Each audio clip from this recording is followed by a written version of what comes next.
Comme si on parle premièrement de la crise actuelle dans le monde arabe avec la crise syrienne et l'immigration de plein de familles à travers la Méditerranée pour rejoindre l'Europe ou d'autres pays. Quelles traces, quels problèmes laissent ces incidents sur la psychologie des enfants? Il est effectivement très important de souligner l'importance pour les enfants d'un milieu, d'un environnement stable. Et Sécurisé, l'immigration stable. stable, bien sûr.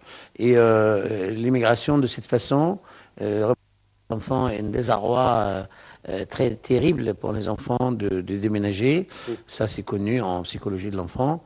On évite de déménager les enfants de cette manière. Et si on doit le faire, on doit le faire dans des bonnes conditions. C'est très violent contre les enfants de faire l'immigration de cette manière non organisée et désorganisée. Et je pense que c'est très mauvais pour la santé mentale de l'enfant. Je pense aussi que pour Ça peut les nuire physiquement. physiquement et mentalement et émotionnellement, Ouais. puisque l'enfant ne comprend pas le comportement de ses parents, on n'explique pas assez aux enfants pourquoi on doit faire ce geste. Et parfois, il est forcé, pas forcé, mais il doit travailler pour aider ses parents. Oui, certainement. Ben, ça, nous sommes aujourd'hui dans la journée mondiale de l'enfance et on doit effectivement dénoncer les violences avec toutes ces formes contre les enfants, soit l'exploitation au travail, les exploitations sexuelles, la pédophilie, la violence, les enfants battus, hein, Et les enfants même intimidés, je dirais. les enfants intimidés, les Par enfants d'autres, humiliés. par d'autres Oui, enfants. Ou par d'autres.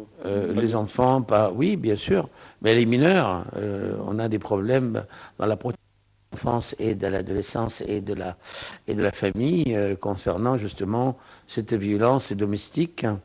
Et on doit faire attention parce que les enfants sont les futurs, c'est l'avenir.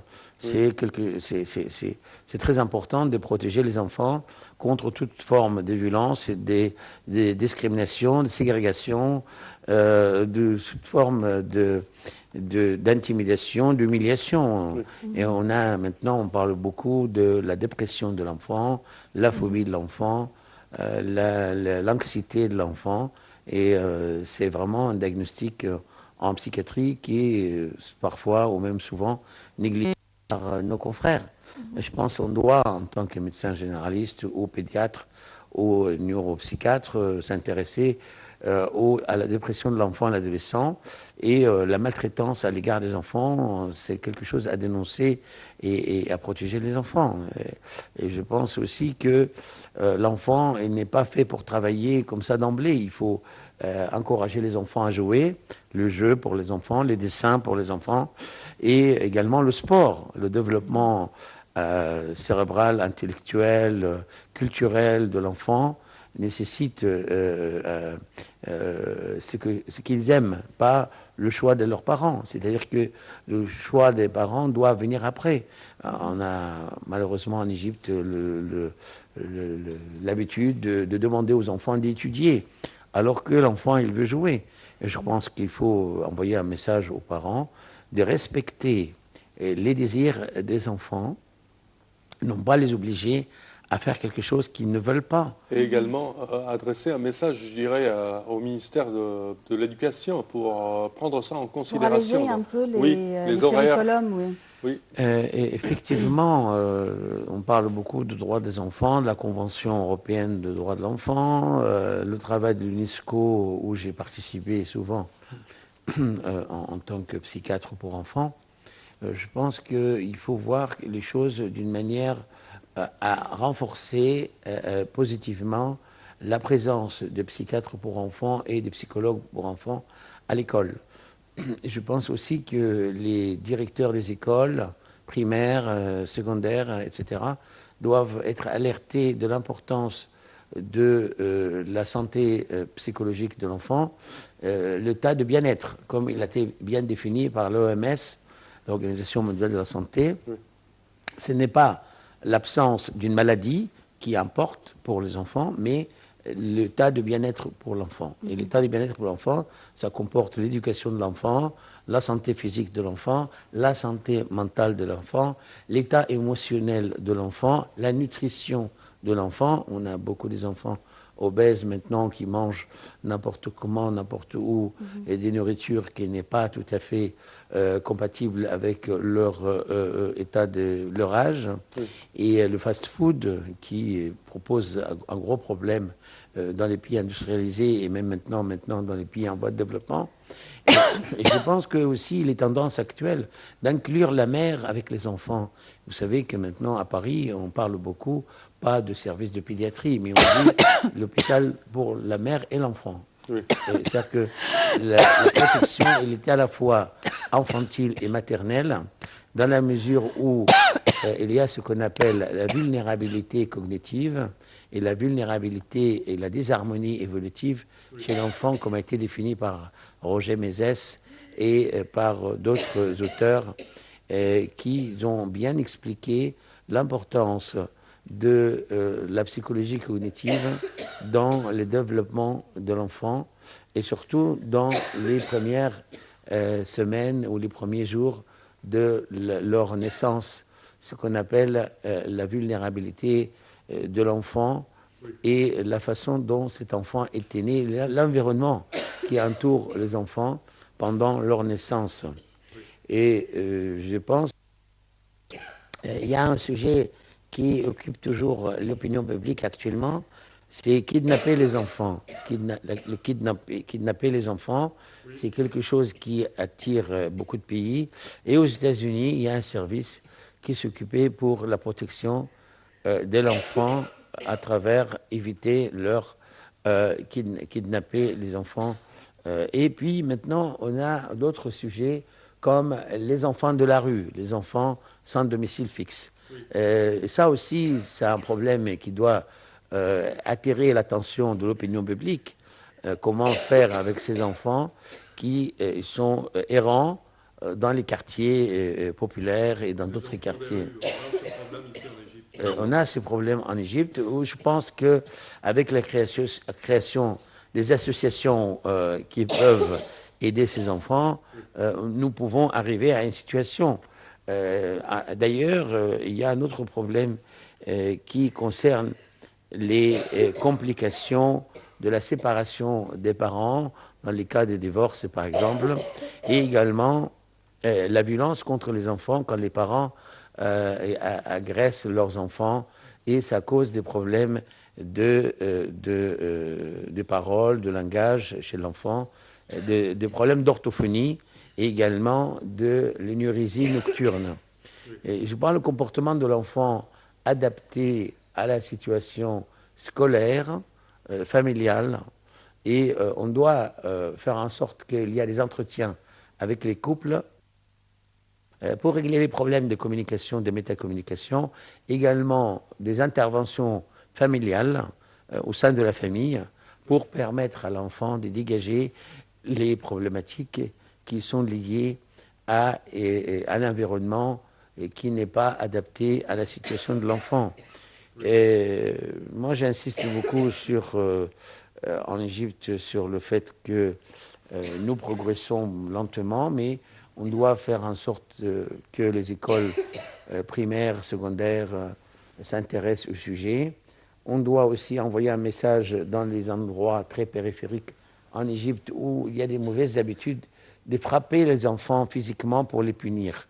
Je pense qu'on doit utiliser d'autres moyens pour punir les enfants, pour les aider à ce qu'on appelle le renforcement positif. Oui. Si l'enfant adopte une manière positive dans sa vie, alors qu'on doit faire ce qu'on appelle le renforcement négatif, on empêche les enfants de nuire quand il faut, mais ne pas jamais utiliser les punitions physiques. C'est-à-dire que mal en tant que pédopsychiatre de convaincre les parents qu'il y a d'autres moyens que frapper les enfants physiquement. Et je pense que cette violence physique, les enfants battus, c'est une problématique qui intéresse beaucoup les pédiatres. le psychiatre pour enfants.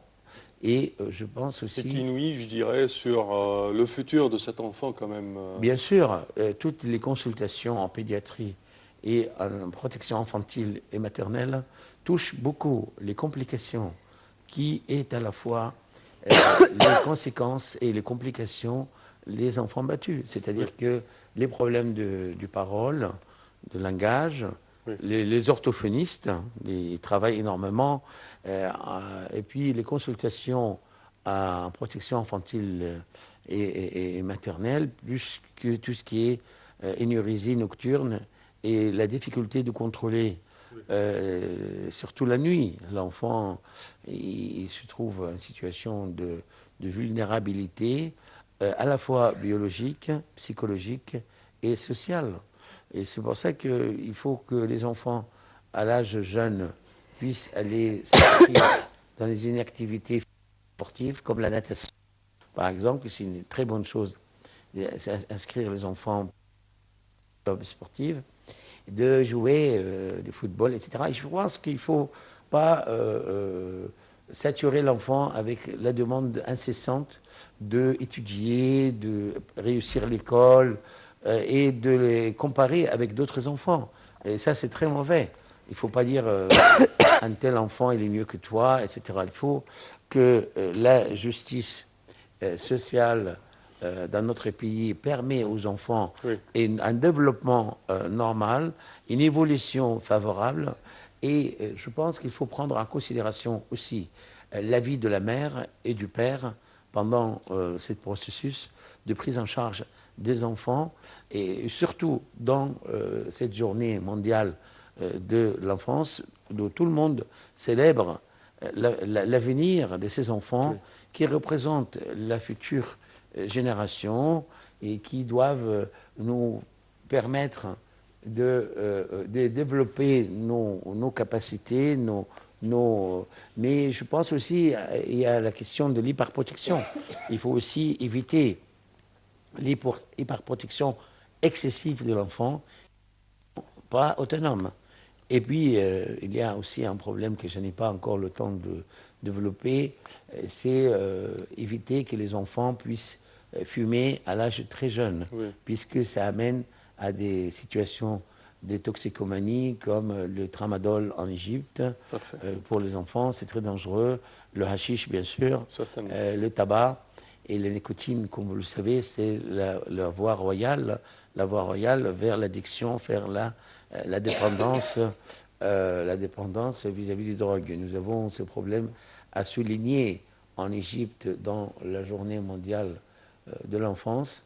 Nous voulons aussi qu'on ait plus de médecins pédiatres qui s'intéressent à la psychologie de l'enfant, à la psychologie active, Oui. au comportement adapté de l'enfant dans notre société.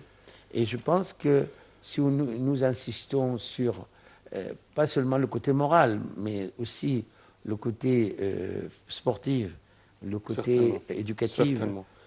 on va réussir à célébrer cette journée mondiale de l'enfance. Parfait, docteur Ali Kamel, psychiatre. Je tiens à vous remercier de vos analyses et vos explications. Je vous remercie. Merci à vous, infiniment. chers téléspectateurs. Au terme de cette édition, nous tenons à vous remercier d'avoir été des nôtres et nous vous donnons demain rendez-vous avec une nouvelle édition.